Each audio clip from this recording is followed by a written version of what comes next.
அனைத்துலக உயிரோடை தமிழ் ILC தமிழ் உயிரோடை தமிழில் அன்பர்களே அரசியல் களம் இன்றைய அரசியல் கள நிகழ்ச்சியில் பிரித்தானியாவிலிருந்து போரியல் ஆய்வாளர் அரசு அவர்கள் இணைகின்றார். வணக்கம் அரசு அவர்களே. வணக்கம் நானி. அனைத்துலக உயிரோடு தமிழ் உறவுகளுக்கு அன்பு வணக்கம். உங்களுக்கு வணக்கத்தை தெரிவித்துக் கொண்டு 2026 ஆண்டு 2ஆம் நாளில் நாங்கள் இணைந்திருக்கின்றோம். இந்த ஆண்டு பிறந்ததும் உலகம் பூராவும் இருக்கின்ற நாடுகளை நீங்கள் எடுத்து பார்த்திருக்கின்றாலும் எல்லோரும் ஒரு மகிழ்ச்சிகரமாக நல்ல செய்திகளை, நேர்மறையான செய்திகளை வெளிப்படுத்துவார்கள். இந்த உலகத்தில் அமைதியும் சமாதானமும் நிலவ வேண்டும் என்று லியோ போப் அவர்கள் கூட தன்னுடைய செய்தியை வெளிப்படுத்துகின்றார். இந்த உலகத்தினுடைய நிலைமை 2025 நான் உங்களோடு உலக நகர்வுகள் நிகழ்ச்சியில் உரையாடும் பொழுது இந்த உலகம் பதட்டமான, ஒரு குழப்பமான, போர் நிறைந்த ஒரு உலகமாக காணப்படுகின்றது. இந்த ஆண்டு அந்த மாற்றத்தை ஏற்படுத்த வேண்டும் என்று பல உலக தலைவர்கள் தங்களுடைய செய்திகளை வெளியிட்டார்கள். நீங்கள் அவதானித்த இந்த செய்திகள் தொடர்பாக எப்படி பார்க்கிறீர்கள்? இந்த பூகோள மாற்றங்கள் என்ன விதமான தாக்கத்தை ஏற்படுத்தும் 2026 என்று கூறுங்கள். உண்மையில் 2026 ஆண்டு இத்தாலிய அதிபர் கூறியது போல 2025 ஆண்டை விட ஒரு நெருக்கடியான ஆண்டாகத்தான் உலக நாடுகளுக்கு அமைய போகிறது. அதிலும் குறிப்பாக எந்த பிரதேசம் என்று கூற முடியாது. ஏனென்று சொன்னால் உலகமே மிகப்பெரிய ஒரு இக்கட்டான சூழலுக்கு தான் தள்ளப்பட்டிருக்கிறது. உக்ரைன் ரஷ்யா போர் முடிவதற்கான எந்த சாத்தியக்கூறுகளும் தென்படவில்லை. அதில் ஐரோப்பிய ஒன்றியம், பிரித்தானியா போன்ற நாடுகள் கடுமையாக முதலீடுகளை செய்திருக்கிறார்கள். அவ்வளவும் இல்லாது போவதற்கு அவர்கள் விரும்புவதாக தெரியவில்லை. ஆனால் போரை தொடர முடியாத நிலையிலும் அவர்களுடைய நிலைமை இருக்கின்றது. அமெரிக்காவை பொறுத்தவரையில் அமெரிக்கா இந்த போரை கைவிடுமாக இருந்தால், பிரித்தானியாவாக இருந்தாலும் ஐரோப்பிய ஒன்றியத்தாலும் இதனை கொண்டு செல்ல முடியாத ஒரு நிலையும் இருக்கின்றது. உக்ரைன் கிட்டத்தட்ட அரைவாசி பகுதியை இழந்து விடலாம் என்று கருதப்படுகிறது. பாலஸ்தீன பிரதேசத்தை பொறுத்தவரையில் அந்த போர் மெல்ல ஒரு சத்தமின்றி இடம்பெற்றுக் கொண்டு வருகிறது. அதுவும் முற்றாக நின்ற பாடு இல்லை.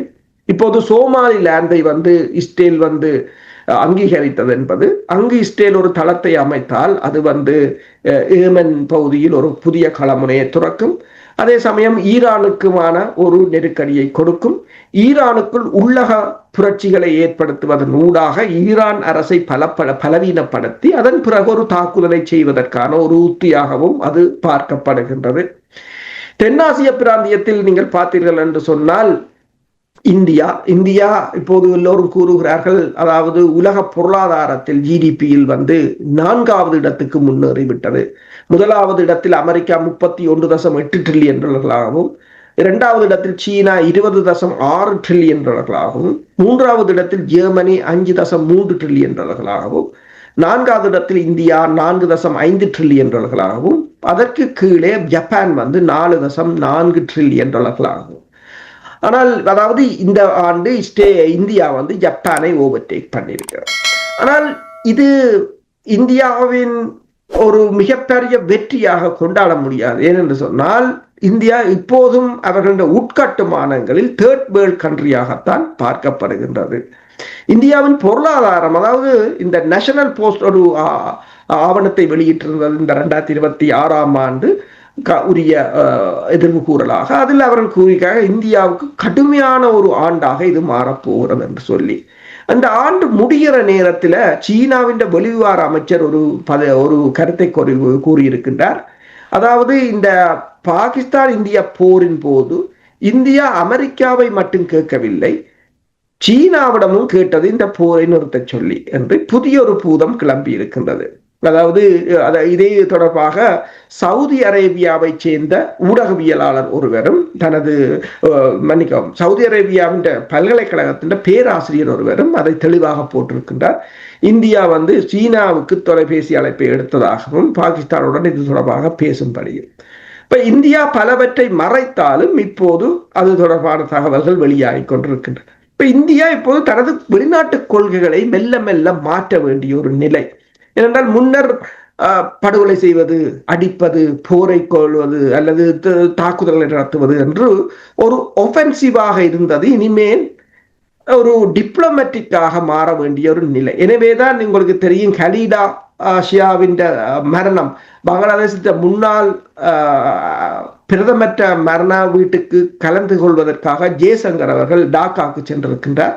அப்போது அவர் புதிய பிரதமராக வரப்போகிறார் என்று சொல்லப்பட்ட பிரித்தானியாவில் இருந்து சென்ற டரிக் ரஹ்மானை சந்தித்திருக்கின்றார். அதே நேரம் பாகிஸ்தான் நாடாளுமன்ற பேச்சாளரையும் சந்தித்து கை கொடுத்து கதைத்திருக்கிறார். இங்கு பிரச்சனை என்னவென்று சொன்னால் கை கொடுத்து கதைத்தது. இப்ப உங்களுக்கு தெரியும், அண்மையில் ஒரு கிரிக்கெட் விளையாட்டு போட்டி நடைபெற்றது. அதில் பாகிஸ்தான் அதிகாரிகளுக்கு தாங்கள் கை கொடுக்க மாட்டோம் என்று இந்திய துடுப்பாட்ட வீரர்கள் அதை ஒரு விளையாட்டை அரசியலாக்கி இருந்தார்.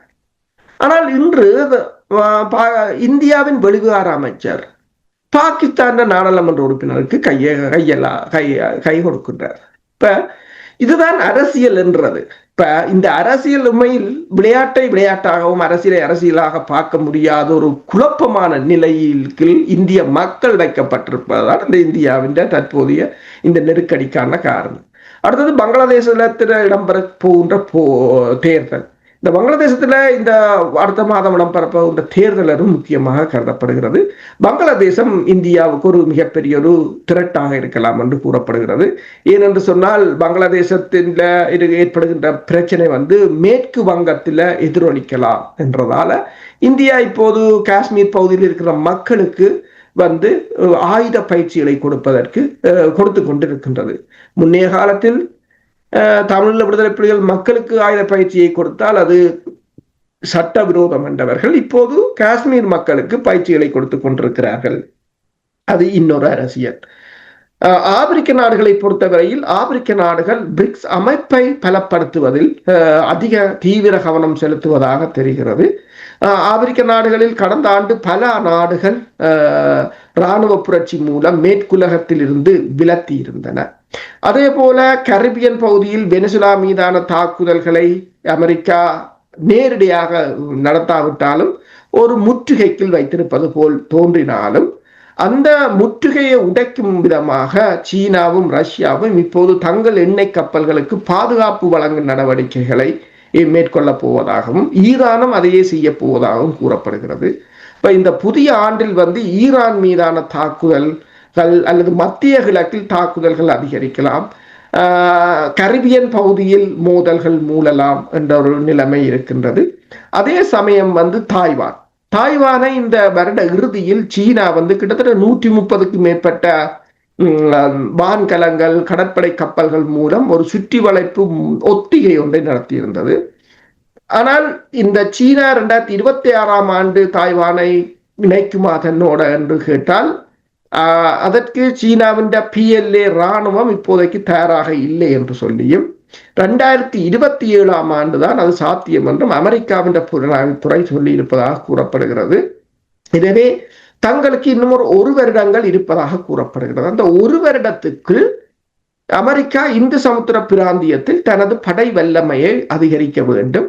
அதற்கான முயற்சியாகத்தான் இந்த 2026ஆம் ஆண்டு அமெரிக்காவின் பிரசன்னம் இலங்கையில் மிக அதிகமாக இருக்கலாம். மிகவும் சுருக்கமாக நீங்கள் சோமாலியா லேண்ட் தொடர்பாக அடிக்கடி சமீபத்தில் நீங்கள் எங்களுடைய உறவுகளுக்கு கூறி வந்திருக்கிறீர்கள். இனி ஈரானில் இப்ப நீங்கள் கூறினீர்கள், ஈரானில் உள்நாட்டு கலவரங்கள் ஏற்படுத்துவது. இனி யமனை பொறுத்த மட்டும் உங்களுக்கு தெரியும், STC என்ற ஒரு அமைப்பு இருந்தது. அந்த அமைப்புக்கு முழு ஆதரவு வழங்கி கொண்டிருந்தது UAE என்ற அந்த நாடு. அந்த ஆதரவை தாங்கள் அதிலிருந்து விலகிக் கொள்வதாக கூறியிருக்கிறார்கள். இப்ப அந்த பிராந்தியத்தை தொடர்பாக ஒரு அசாதாரண நிலைமை இருக்கின்றது. இப்ப இவையெல்லாம் ஏதாவது மாற்றத்தை கொண்டு வரும் என்று நீங்கள் நம்புகிறீர்கள்? இப்ப நீங்கள் அமெரிக்கா தொடர்பாக இலங்கையில் அதிகமான ஆதிக்கத்தை செலுத்துவார்கள் என்றால் இப்ப நான் கூறிய இந்த நாடுகளில் நடைபெறுகின்ற நகர்வுகள் எவ்வாறான மாற்றத்தை ஏற்படுத்தும் என்று நீங்கள் எதிர்பார்க்கிறீர்கள்? உண்மைதான். UAE ஹூதிஸ் அமைப்பினருக்கு வழங்கிய ஆதரவை விலக்கும்படி சவுதி அரேபியா தெரிவித்திருக்கின்றது. அப்ப சவுதி அரேபியாவை பொறுத்தவரையில் இப்போதும் அமெரிக்காவின் மேற்குலக கூட்டணிக்குள் தான் இருக்கிறார்கள். அப்ப இஸ்ரேல் சோமாலிலாண்டை அங்கீகரித்ததும் அங்கு இனி அதாவது நான் முன்னர் கூறியது போல முன்னர் சோமாலியாவுக்கும் இஸ்ரேலுக்கும் இடையான ஹூதிஸுக்கும் ஏமனுக்கும் இஸ்ரேலுக்கும் இடையிலான தூரம் 2000 கிலோமீட்டர். இப்போது 200 கிலோமீட்டருக்குள் அது குறைக்கப்பட்டு விட்டது, 10 மடங்காக குறைக்கப்பட்டு விட்டது. அப்ப இதிலிருந்து ஹுதிஸ் அமைப்பினரை இப்போ உங்களுக்கு தெரியும், லெபனானுக்கு பக்கத்தில் இருந்து ஹிஸ்புல்லாக்களை எவ்வாறு பலவீனப்படுத்தியது, ஹமாஸ் அமைப்பை எவ்வாறு பலவீனப்படுத்தியது, அதே போல ஹுதிஸ் அமைப்பினரையும் பலவீனப்படுத்துவதற்கான நடவடிக்கைகளின் ஆரம்பமாகத்தான் இதனை பார்க்கலாம். ஆனால் அரபு நாடுகளை பொறுத்தவரையில் இப்ப துருக்கி ஒரு மிகப்பெரிய ஒரு பிரச்சனையாக இருக்கின்றது. துருக்கி நவீன ஆயுதங்களை, நவீன ஏவுகணைகளை, ஆளில்லாத தாக்குதல் விமானங்களில் அதிக தொழில்நுட்பத்துடன் முன்னகர்வது, அமெரிக்காவின் F-35 ரக விமானத்தை வாங்குவது, ரஷ்யாவின் S-400 வாங்குவது என்று துருக்கியின் இந்த பலப்படுத்தல்களை இஸ்ரேல் ஒரு எச்சரிக்கையுடன் தான் பார்த்து கொண்டிருக்கின்றது. சிரியா இஸ்ரேல் அதாவது மேற்குலக கூட்டணிக்குள் சென்றிருந்தாலும் சிரியாவிலும் எந்த நேரமும் ஆட்சி கவழலாம் என்ற ஒரு நிலையாகத்தான் இருக்கின்றது. ஏனென்றால் அதுவும் ஒரு உறுதிப்பாடான நிலையாக இல்லை. ஆப்பிரிக்க நாடுகளில் சூடானில் இடம்பெறுகின்ற பிரச்சனை அதுவும் இந்த தங்கம், அதாவது இப்ப உங்களுக்கு தெரியும் கோல்டின் விலை தான் மிக அதிகம். அந்த தங்க வயல்களை கைப்பற்றுவதற்கான ஒரு இழுபறி முயற்சியாகத்தான் அது பார்க்கப்படுகிறது. அப்ப ஆப்பிரிக்காவிலும் இப்போதைக்கு ஒரு சகஜமான நிலை தோன்றுவதற்குரிய நிலை இல்லை. அமெரிக்காவும் இஸ்ரேலும் இப்போது ஒன்றை கூறுகிறார்கள், கிறிஸ்தவ மதத்தை பாதுகாப்பது என்று சொல்லி. மார்க்கோ ரூபியோ அண்மையில் கூறியிருந்தார், அதாவது கிறிஸ்தவ மதங்கள் மீது நடத்தப்படும் தாக்குதல் தொடர்பான அந்த அமைப்புகளுக்கு விசா வழங்கப்பட மாட்டாது. அந்த அமைப்புகளுக்கு இப்ப இந்தியாவில் இருக்கிற அமைப்புகளாக இருக்கலாம், நைஜீரியாவில் இருக்கிற அமைப்புகளாக இருக்கலாம், அல்லது பங்களாதேசத்தில் இருக்கிற அமைப்புகள், இலங்கையில் இருக்கிற அமைப்புகளாக இருக்கலாம். இந்த அமைப்புகளுக்கு இப்ப பிரித்தானியாவிலேயோ அமெரிக்காவிலேயோ இருந்து பணம் அனுப்புபவர்களும் அல்லது உதவி செய்பவர்களும் அங்கிருந்து நாடு கடத்தப்படுவார்கள் என்று அறிவித்திருக்கிறார்கள். அதே போல இந்த நடவடிக்கைக்கு எதிராக அமெரிக்கா நடவடிக்கை எடுக்கும். அந்த நடவடிக்கையில் ஈடுபடுபவர்கள் இனங்காணப்பட்டால் அவர்களுக்கான நுழைவு அனுமதி ரத்து செய்யப்படும் அல்லது வழங்கப்பட மாட்டாது என்றும் கூறியிருக்கின்றது. அது மட்டுமல்லாது இந்த அமைப்புகள் 5 வருட சமூக வலைத்தள பதிவுகள் பார்க்கப்படும் என்று சொல்லியும், அவ்வாறு பார்க்கப்படும் இந்த சமூக வலைத்தள பதிவுகள் தவறாக இருக்குமாக இருந்தால் அவர்களுக்கு விசா வழங்கப்பட மாட்டாது என்றும் கூறப்பட்டிருக்கின்றது. அப்ப சில இடங்களில் பிரச்சனைகளை கண்டறிய முடியாது விட்டால் இந்த கிறிஸ்தவ மதத்தை பாதுகாப்பது என்ற போர்வையில் அமெரிக்கா தாக்குதல்களை நடத்தலாம். கிட்டத்தட்ட இந்த ஆண்டு மட்டும் அமெரிக்கா கிட்டத்தட்ட 7-8 இடங்களில் குண்டுகளை வீசி நாடுகள் மீது குண்டுகளை வீசி இருப்பதாகத்தான் கூறப்படுகிறது. ஈரான் மீது வீசப்பட்டது, சிரியா மீது வீசப்பட்டது, ஈராக் மீது வீசப்பட்டது, கரிபியன் கடலில் வீசியது என்று அமெரிக்கா இந்த ஆண்டு, அதாவது 2005ஆம் ஆண்டு நான் கூறுவேன், 2005ஆம் ஆண்டு கூட அமெரிக்கா போரில் ஈடுபடவில்லை என்று கூற முடியாது. எல்லா நாட்டு பிரஜைகளுக்கும் எல்லா வசதிகளையும் வாய்ப்புகளையும் ஏற்படுத்தி கொடுத்துவிட்டு தங்களுக்கு தேவை என்று வரும் பொழுது அதாவது நீங்கள் முந்தைய கூறினீர்கள் உலக பரப்பில் இருக்கின்ற அமைப்புகளை எடுத்தீர்கள் என்றால் எல்லாம் அமெரிக்காவுடைய நலன் கருதித்தான் இருந்தது. அதனுடைய வெளிப்பாடு இந்த 2025 வெட்ட வெளிச்சம் போட்டு காட்டியது. அதே போல்தான் இப்பொழுது ஒரு பிரஜையாக வந்தால் கூட அந்த கட்டுப்பாடுகளை, இறுக்கமான கட்டுப்பாடுகளை கொண்டு வருகின்றார்கள். நிச்சயமாக 2026 சுவாரஸ்யமாக இருக்க போகிறது என்றுதான் எதிர்பார்க்கலாம். எல்லா நாடுகளிலும் சூழ்ந்து கொண்டிருப்பதை அவதானிக்கக்கூடியதாக இருக்கின்றது. பொறுத்திருந்து பார்ப்போம்.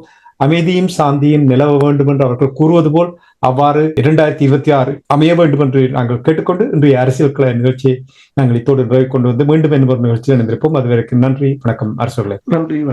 எமது பார்வையாளர்களுக்கு வணக்கம்.